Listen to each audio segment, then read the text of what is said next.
अरविंद साहब जी कहले हैं जे लीटी बेच के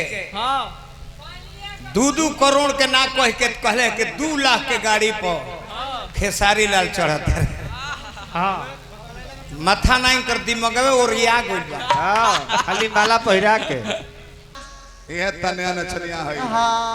अपन कला इहो देखाई है। हमरा वो दिन भोर ना पड़ेला 31 दिसंबर का प्रोग्राम झारखंड में रहे। हमरा कुंवर जी के रंग का अजानी की झारखंडो रहे छत्तीसगढ़ के बोर्ड और अब मुझे कुछ व्यवस्था मिलल ना महुआ मिल रहे। कुंवर जी धैला रहे स्ट्रेंजर बक्सा के बगल में एक रात बजत रहता नचनिया आईली आ कुंवर जी अब बोले के फिर ना बाड़त पहले अपन माल मार गईली आई जानत नहीं खान कहले कि प्रेमी तरसता रहे प्रेम का कहता रही तले वो माइक में कहते कि हेलो हेलो सबसे पहले मैं आप लोगों को 1 जनवरी की हार्दिक शुभकामना देते हूं। ई ना हो प्रेमिका के भाव बोले के बाद छोड़िए ना हैप्पी न्यू ईयर। 2 करोड़ ना कले 2.5 लाख वाला रंग कहे के बाद 2 करोड़ बाकी कहले जे 2.5 लाख के गाड़ी पे घरी चलता है। पगलैला में कुछ बोले आई चैनल वाले झूठ ना न बोले हैं कहत रिवर्स करा के दिखा दे। हमरा वो बात आज याद पड़ल हमरा कहले जे हावड़ा स्टेशन पर कुली रहले माई के कृपा से जानते नहीं कैसे जानले माई के कृपा से आज व्यास बड़े जिला परिषद बड़े जिला पंचायत बड़े परिषद बड़े हाँ शशधर सिंह ठेकेदार के मिल में रहतले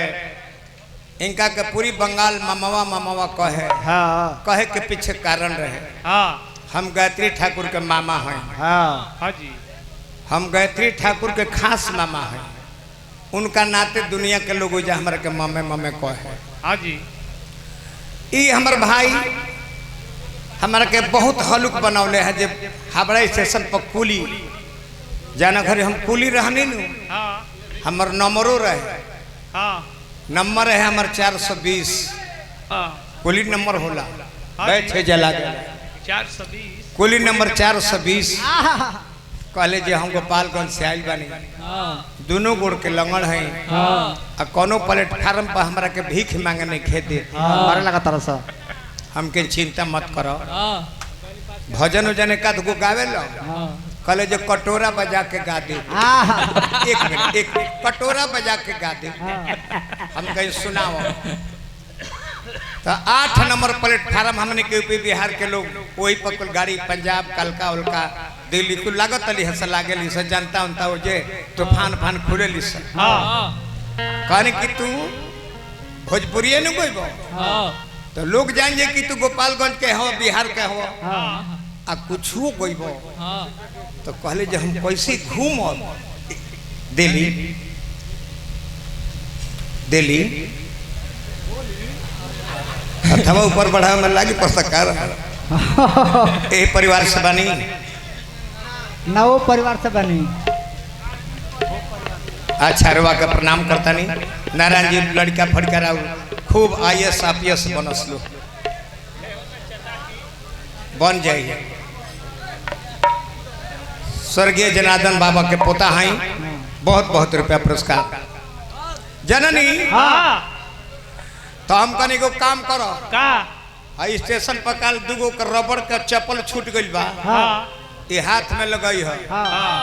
हाई टायर देता नहीं ठेहुना पर बांध ली है आ गोड़ घिसरावत दे राम दिला दे राम देने वाला के सीताराम बाबू जानी जी एक के दिन में 500 रुपया के सिक्का गिरल कहले जी कुंवर जी तहरा स्कूली हम ना देखनी जे हमरे लंगड़ पर हाथ ना बोड़ दया कर दे जा राज भोगो माई के कृपा हो जे कहां तू भीख मांगत रहलो आ कहां जे तू आके मंच पर टेका के लोग बैठावा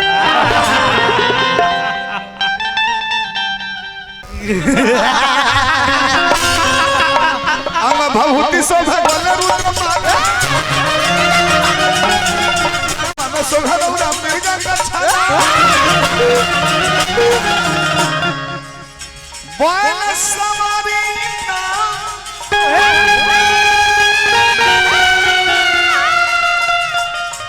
बैल सवारी ना ये बाबा जी कि हर भंडारी अरे और महिमा में भारी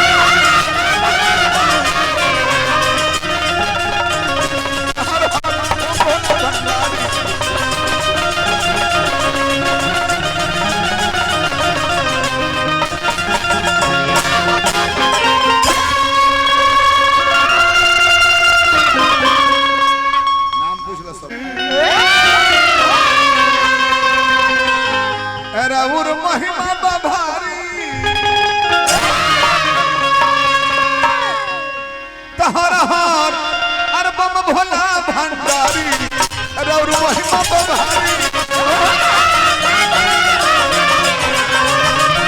तहरा हार बम भोला भंडारी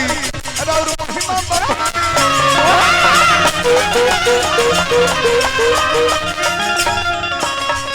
मास्टर साहब हमारा देवंदर में आशी कर दिया भैया बानी हमने के हजारों हजार रुपये भोला दानी बनौले रही कि महिमा बभारी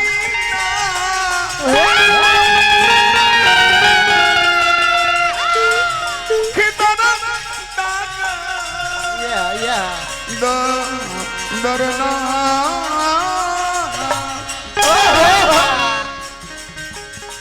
महिमा बभारी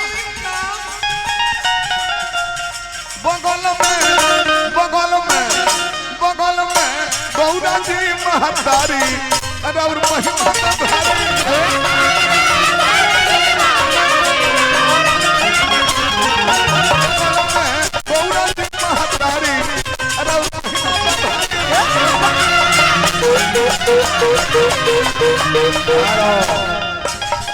गीत ना हाथ तीन अंतर गौर गौरा में